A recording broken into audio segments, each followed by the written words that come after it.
Bonjour. Dans la dernière vidéo, on a parlé des view components et de renders many. Et j'avais gardé de côté la possibilité de faire une seconde vidéo sur les renders many pour vous montrer comment utiliser cette partie-là de la doc, le component slots, et particulièrement ce qui est décrit ici. Donc l'idée, c'est qu'au final, nous, on avait un composant ici qui est un DL, description list, avec un DT, term et DD description. Donc c'est une liste avec un ensemble de termes description, etc. Que nous, on avait fait à partir de deux composants, un definition list qui renders many entries et un definition item component qui, lui, définit ce qu'il y a à l'intérieur du DL, c'est-à-dire le term et la description. Donc ce definition item là, c'est cette partie-là finalement, et le definition list, c'est une liste de termes définition. Du coup, ils ont plus ou moins aucun sens séparément. Donc je voulais vous montrer comment les recombiner en un seul, enfin plus ou moins en un seul, en utilisant ce qui est défini, ce qui est décrit ici dans la doc. Je vous le remettrai d'ailleurs en description de la vidéo. Donc c'est parti. Alors, qu'est-ce que moi je vais faire? Eh bien tout simplement, je vais aller copier-coller ça ici. Ça, c'est la première chose que je vais faire. Et un premier détail important, ici, vous voyez, lorsqu'il utilise header component et qu'il est dans la même classe, eh bien, il est mis entre guillemets. Donc, bien penser à mettre ça entre guillemets. Une fois qu'on a ça, on va rapatrier finalement le HTML dans la classe elle-même avec la méthode call. Pour faire ça, qu'est-ce qu'il va falloir qu'on fasse? C'est être capable de réécrire ce qu'on a ici dans une méthode def call. Ça, comment on va le faire? Eh bien, on va le faire avec safe join. Oh, non, je vois plus rien. Ok, merci. Safe join, et on va utiliser des content tags.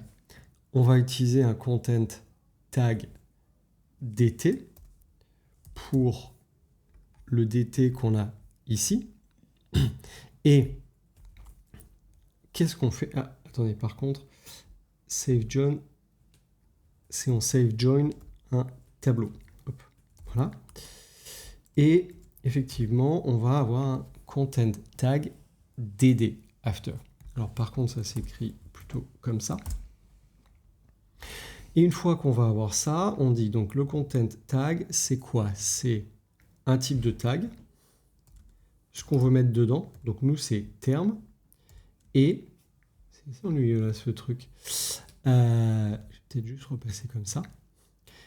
Et d'autres éléments type classe. Ah punaise, l'enfer. Donc, nous, la classe, c'est quoi? Je vais la récupérer ici.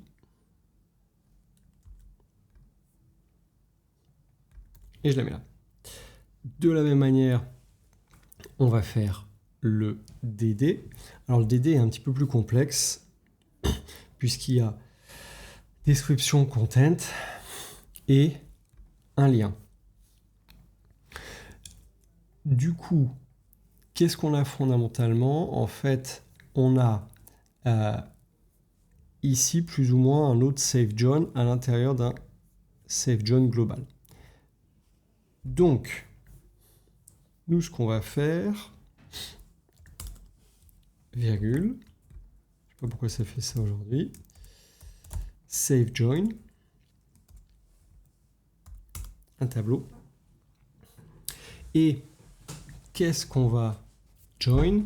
Eh bien, on va join cette partie-là et cette partie-là. Pour les écrire plus facilement, ce qu'on peut peut-être faire, c'est se dire en fait, save join, c'est quoi? C'est une final description et un link que je vais appeler présence. Je vais vous expliquer après pourquoi. Et tout ça compact parce que link presence, il pourra potentiellement être nil. Là-dessus, une fois qu'on a fait ça, donc on est toujours dans mon save join, je peux... Hop, hop, hop, hop. Attention. J'ai mis trop. Voilà, on va le faire comme ça. Ce sera plus visible. Donc là, on est dans mon save join. Et ici... Ah, c'est vraiment ennuyeux le soir. Je sais pas pourquoi ça pop autant. Et on va rajouter la classe. Attendez, je crois que c'est lui là. Quit chat. Ok. J'aimerais bien qu'il dégage. Bon, on va continuer comme ça, c'est pas grave. Donc on va récupérer notre classe ici. Hop.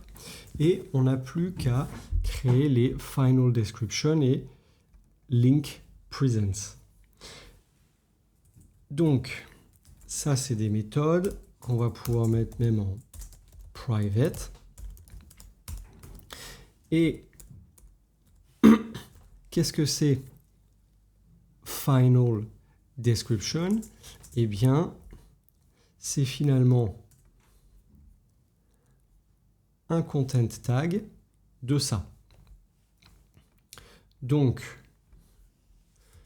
nous, on va mettre... Bon, allez, pour une fois, je vais l'accepter.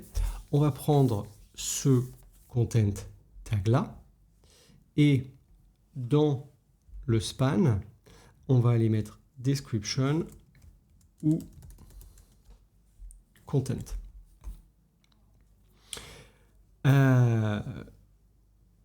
Une fois qu'on a fait ça, il va nous falloir faire notre link presence. Et le link presence, pourquoi je l'ai appelé presence? C'est qu'en fait, on va faire link si link point d'interrogation. If point d'interrogation. If link point d'interrogation. Ça, cette méthode est disponible, on l'a déjà utilisée la dernière fois.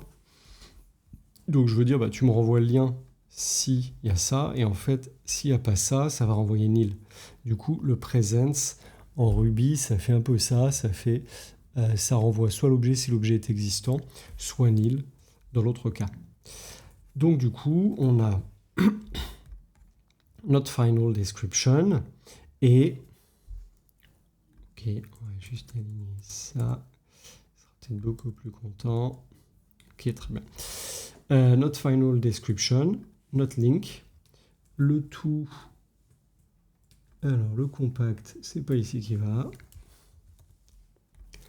Le tout en compact, comme ça, si le link est nil, bah, on garde pas le nil dans le tableau.